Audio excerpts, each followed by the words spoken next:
As wrestling fans, we've seen our fair share of good ideas and bad ideas. Some of them, as we've talked about, would have been pretty cool, but these are the 5 worst ideas WWE narrowly avoided.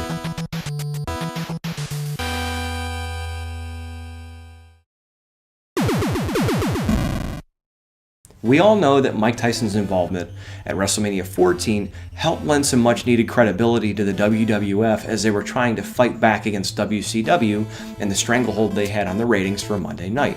There was a plan in the works for Mike Tyson to work a match, might have been a boxing match, at WrestleMania 17. Who was Mike Tyson penciled in to face?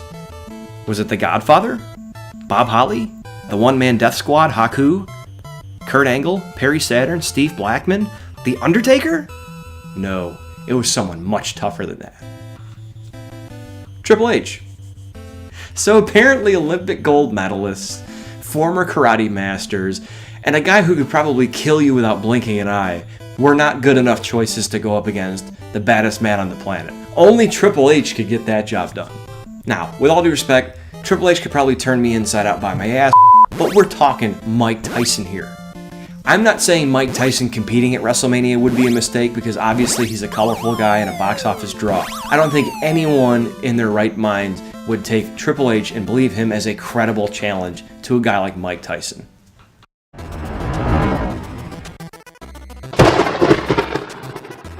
Some of my earliest memories from watching wrestling on Saturday mornings were Hulk Hogan vs. Macho Man Randy Savage and The Ultimate Warrior vs. Ravishing Rick Rude. Hulk Hogan and The Ultimate Warrior were building momentum, and they eventually met in one of the biggest matchups in WrestleMania history at WrestleMania 6, The Ultimate Challenge. Hogan is the WWF Champion, Warrior is the Intercontinental Champion. But the original plan from Vince McMahon would have not come anywhere close to being as great as that moment. During that time frame, Hogan made a movie called No Holds Barred. But as a kid, I remember watching No Holds Barred and seeing the villain, Zeus. Big, a Z shaved into his head, the eye. So when I was watching Saturday night's main event and I saw Zeus come down and challenge Hulk Hogan, I was excited because I thought, wow, I always wondered what would happen if they really met in the ring, and now we're going to get a chance to see that. The original plan was actually pairing up Hogan and Zeus at WrestleMania.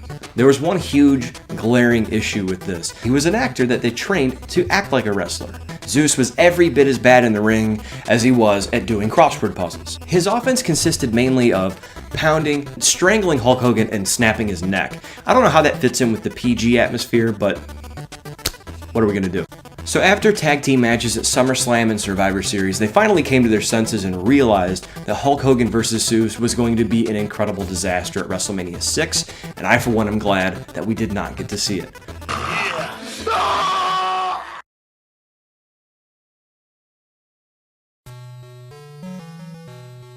Everyone knows Hulkamania ruled the world in the late 80s into the early 90s, and when that started to cool off, everyone watching wrestling kind of demanded more athletes and more realistic wrestling presentation. Guys like Bret Hart, Shawn Michaels, Mr. Perfect.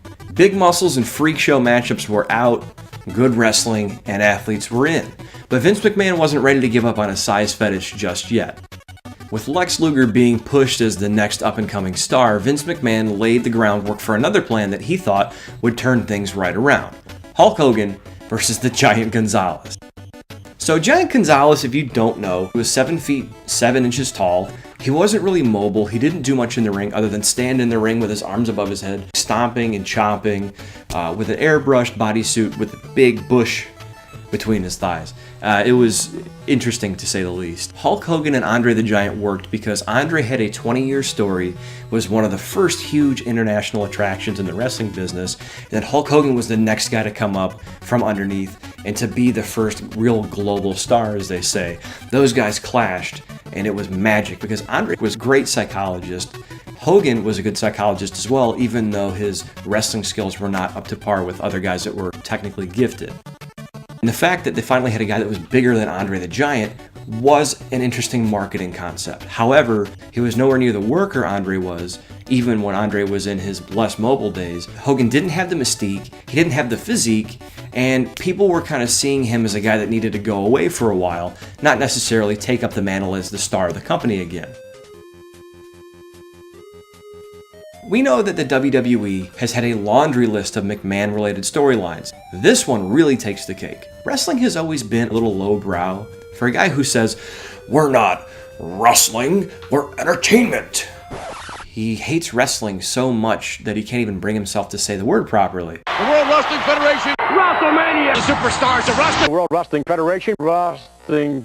For a guy who claims that they're not that lowbrow pro wrestling, this is an interesting idea for him to have, and pretty lowbrow even for wrestling standards. Apparently, Vince McMahon had an idea when Stephanie McMahon was pregnant that he would be the father. Stephanie McMahon pretty much put the bullet in this angle before it even started. Given all the crappy McMahon angles over the years that we've seen, now I'm curious to see how this one would have played out.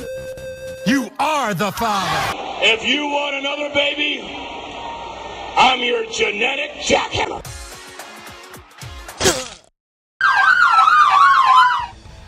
Many of us remember the strange feud with Goldust and Roddy Piper at WrestleMania 12. There were a lot of different reasons why this feud came together. We now know that Razor Ramon was going to work with Goldust and ended up getting fired before the event happened, and he wasn't too comfortable doing the angle anyway, so somehow Piper got involved. And one of the weird things about this angle was the part where WWE used footage from the O.J. Simpson Bronco chase and inserted it into the pay-per-view to make it look like Piper was chasing Goldust.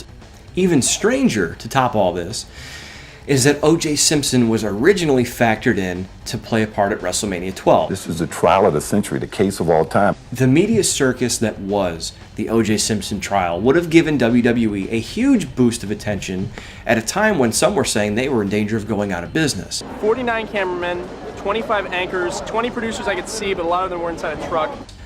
But it was also for the wrong reason as well. All the negative publicity of WWE utilizing a guy who escaped being convicted of murder would have been horrible at the time given WCW's momentum, and one could say that O.J. Simpson could very well have killed the WWE. That does it for the 5 narrowly avoided WWF disasters of all time. Send me an email, bshowbrian, all one word, @gmail.com. You can check out bshowpodcast.com. Follow us on YouTube and on Facebook.com/programpodcast. My name is Brian J. Thanks again for watching the B-List.